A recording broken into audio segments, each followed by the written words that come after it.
My name is Dr. Rustamova. I would like to introduce myself for those who don't know me and just tell you a little story. I'm a doctor, I'm an OBGYN surgeon, trained OB, trained in trauma. And I have my private practice in New York City. And when I finished my residency in 2007, 2008, I started my private practice, and I was practicing just pure bread and butter GYN. Typical OB/GYN, delivering babies, doing surgeries, and practicing typical Western medicine, which includes giving prescriptions, treating according to standards. And like anybody else, I had to face some challenges, health challenges. And these challenges actually started much earlier in my residency, in the beginning of my residency in the 30s, when I developed a condition called angioedema, which is basically your body swells up. The whole body swells up, your face, your lips, your nose, your throat, everything gets swollen, and the throat can get swollen to the point that you can't breathe and you can die. And we couldn't find the reason. And mind you, I'm in New York City, surrounded by all these stellar doctors who are digging and doing all these workups on my blood work and X-rays and CAT scan, you name it. I had all these tests. And after doing all this $1 million workup, they came to the conclusion the diagnosis was idiopathic angioedema. What does it mean? Idiopathic means I have no idea what it is. So, and the verdict was, the decision was to put me on medication to keep, to prevent that swelling and keep me alive. Okay. So they put me on this medication, and I stayed on this medication for 5 years, almost 6 years. And I used this medication every day. And if I wouldn't take it, I would have the symptoms. So I had to go back. At some point, it was so bad that we almost intubated me. That's how bad it was. So I decided not to play with it. Meanwhile, way before, when I was younger, I was athletic, and I was trained in the military, and I was very, very active and athletic and ran long distances. So I kind of already damaged my body and my knees. So on top of that, I was also started developing this inflammation in my knee.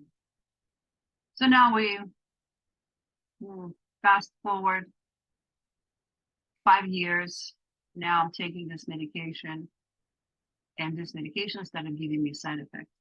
I developed a condition called arrhythmia, cardiac arrhythmia.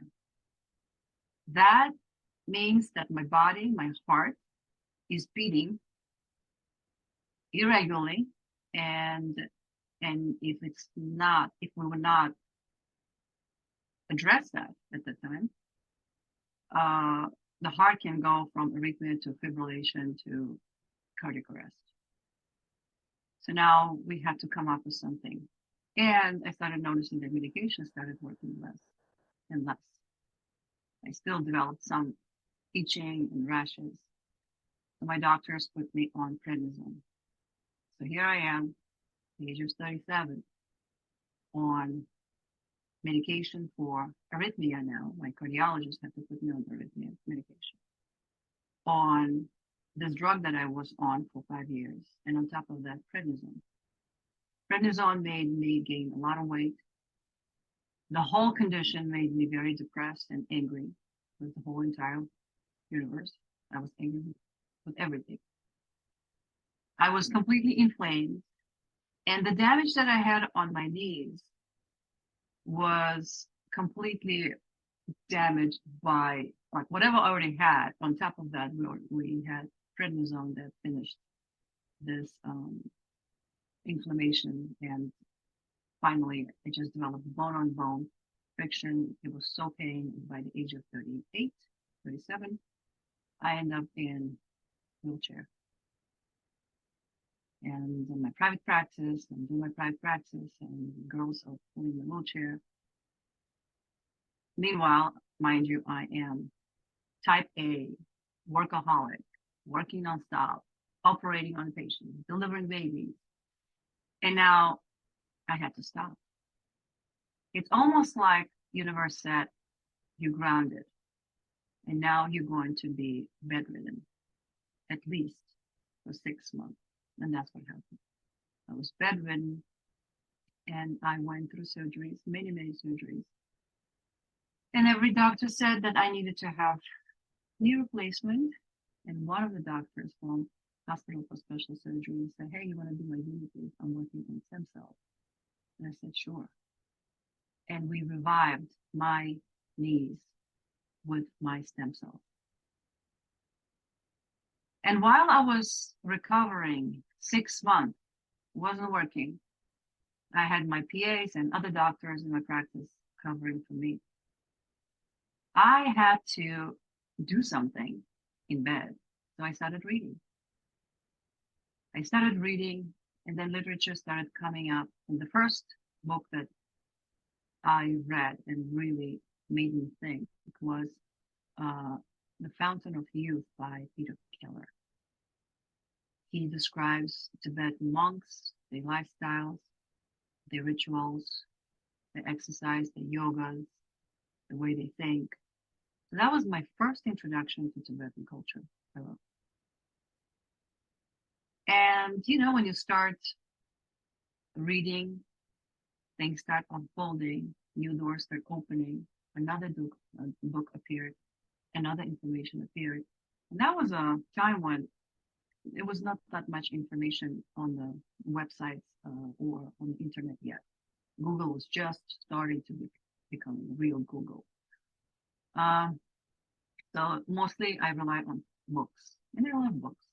And as you see, I have my own library. I love physical books. And I read about Ayurveda. I read about Japanese medicine. I read about Tibetan medicine, Chinese medicine, Korean medicine.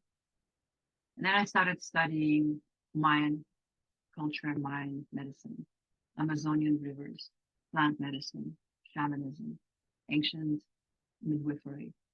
And I just found myself going down the rabbit hole. And then once I healed in 6 months after having 11 surgeries, I finally started walking without any wheelchair, went back to operating, went back to working, seeing patients. And then a year after, I started traveling the world. And I went to Nepal, and I went to Tibet, and I went to Asia, and I went to Yucatan and in Mexico, and studied Amazonian traditions. And this is where I was introduced to meditation for the first time. This is when I started practicing yoga and Ayurveda for the first time. I studied Ayurveda in India. I spent 2 months in Ayurvedic villages, 2 months out of the year, studying and experiencing Ayurveda on myself. It was an amazing experience. And then I learned how to go into that trance state. And one day, meanwhile, I'm still taking this medication. I'm still taking my meds because if I'm going to stop, I'm going to get intubated. So I have to be on this med. And then one day in meditation, I don't know what happened. I channeled some kind of energy, which said you have to bring the version of yourself, that perfect version that never, ever had that condition ever in your life. And I did. And I looked at that version of myself in my meditation. And I entered the body of that perfect version of myself in that meditation. And then meditation was done, over. I got up, I took my cold shower, and I went to work. Completely forgot about it. Typical day, typical meditation, typical work in the office, being patient, come home, Next day, day 2, day 3, day 4. On the fourth day, I'm having my breakfast and I realized that I haven't taken my medication for 3 days and nothing happened. It's been 10 years. And ever since then, I'm medication free. Why am I telling you this story? Finally find the answer that was right in front of my face. Or should I say, it was right inside of me. And each of us have that answer. And ever since then, it became my passion. It became my passion to explain to anyone who comes to my office, who come across in my life and ask for help, to explain the person what exactly is your body is about, your being. Because you're not just a physical body. You're a body that consists of physical, emotional, energetic, spiritual body.